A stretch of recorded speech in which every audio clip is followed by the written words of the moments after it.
Mike Buchanan is Britain's top men's rights activist. Feminism is not about gender equality. I went to meet him to find out more about the movement. Mike, thank you so much for doing this. What is men's rights activism? I guess a unifying thing in all of it is the struggle for the assaults on the human rights of men and boys to cease. So, to put it mildly, to say that British women are a staggeringly privileged group of society is pretty undeniable, I'd say. In many ways it is harder to be a man in that sense. I was looking, in the last century, women won the right to vote and the right to hold office. Men didn't win either of those things.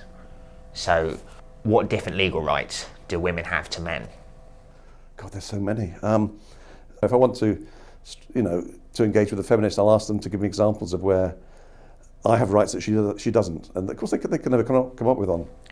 People always talk about how women are stereotyped in the media, but if you look closely, men are as well. For instance, women are shown to be scatty and emotional in films like rom-coms, but men are shown to be violent and abusive in TV programs like The News.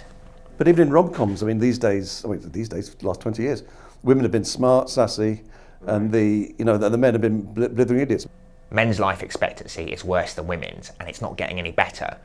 For instance, my granddad, in 2007, he was expected to live for 20 years. Now he's only expected to live for 10.